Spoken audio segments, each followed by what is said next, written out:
ఖమ్మం నగరంలో ఇవాళ తెల్లవారుజామున భారీ చోరీ ఘటన వెలుగు చూసింది. నగరంలోని ప్రధాన మార్గమైన వైరా రోడ్లో ఉన్న సోనో విజన్ షాప్లోకి ప్రవేశించిన దుండగులు సుమారు 60 లక్షల రూపాయల విలువైన సెల్ ఫోన్లను ఇతర సొత్తును దొంగలించారు. అయితే షాపులోని అలారం మోగడంతో వెంటనే అప్రమత్తమైన సిబ్బంది దుండగులను అడ్డుకునే ప్రయత్నం చేశారు. అయితే పక్కా ప్లాన్తో వచ్చిన దుండగులు అప్పటికే షాపు ముందు ఓ కారును సిద్ధం చేసుకుని ఉన్నారు. సిబ్బంది నుంచి తప్పించుకుని అక్కడి నుంచి కారులో వేగంగా పరారయ్యారు.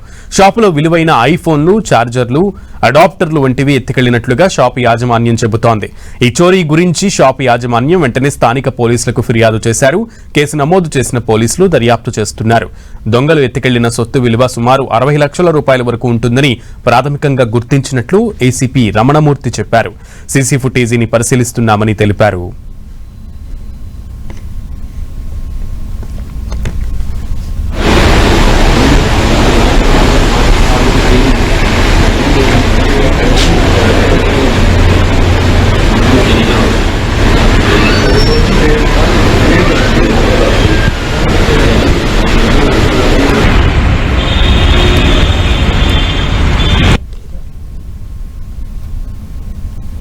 ఖమ్మం నగరంలో ఇవాళ తెల్లవారుజామున భారీ చోరీ ఘటన జరిగింది. నగరంలోని ప్రధాన మార్గమైన వైరా రోడ్లో ఉన్న సోనో విజన్ షాపులోకి ప్రవేశించిన దుండగులు సుమారు 60 లక్షల రూపాయల విలువైన సెల్ ఫోన్లను, ఇతర సొత్తును దొంగలించారు.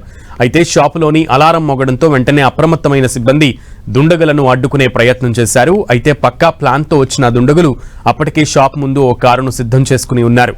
సిబ్బంది నుంచి తప్పించుకుని అక్కడి నుంచి కారులో వేగంగా వెళ్లిపోయారు. షాపులో విలువైన ఐఫోన్లు, చార్జర్లు, అడాప్టర్లు వంటివి ఎత్తుకెళ్లినట్లుగా షాపు యాజమాన్యం చెబుతోంది. ఈ చోరీ గురించి షాపు యాజమాన్యం వెంటనే స్థానిక పోలీసులకు ఫిర్యాదు చేశారు. కేసు నమోదు చేసిన పోలీసులు దర్యాప్తు చేస్తున్నారు. దొంగలు ఎత్తుకెళ్లిన సొత్తు విలువ 60 లక్షల రూపాయల వరకు ఉంటుందని ప్రాథమికంగా గుర్తించినట్లు ఏసీపీ రమణమూర్తి చెప్పారు. సీసీ ఫుటేజీని పరిశీలిస్తున్నామని పోలీసులు తెలిపారు.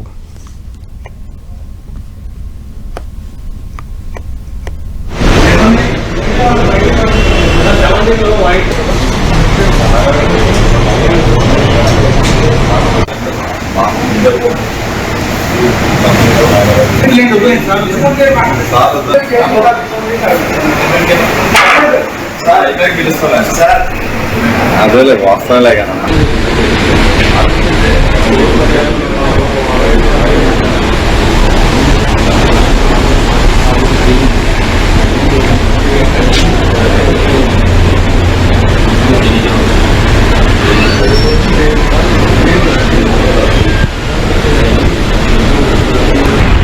ఖమ్మంలోని వైరా మెయిన్ రోడ్లో ఉన్న సోనో విజన్ లో భారీ చోరీ జరిగింది. షాపులో అలారం మోగడంతో అప్పటికే సిబ్బంది అప్రమత్తమైనప్పటికీ కూడా ప్రీ ప్లాన్డ్ గా వచ్చిన దొంగలు కారుని సిద్ధం చేసుకుని సిబ్బంది నుంచి తప్పించుకుని కారులో ఉడాయించినట్లుగా తెలుస్తోంది. అయితే దాదాపు సోనో విజన్ షాప్ లో విలువైన వస్తువులుగా ఉన్నటువంటి ఐఫోన్లు, అలాగే అడాప్టర్లు, మిగతా వస్తువులన్నింటినీ కూడా చోరీ చేసి వెళ్లిపోయినట్లుగా అక్కడి నుంచి అటు పోలీసులు కూడా సీసీ కెమెరాల ఆధారంగా తెలియజేశారు. అయితే ప్రాథమికంగా వచ్చినటువంటి డీటెయిల్స్ ప్రకారం దాదాపు చోరీ అయిన సొత్తు విలువ దాదాపు 60 లక్షల రూపాయల వరకు ఉంటుందంటూ కూడా పోలీసులు తెలిపారు.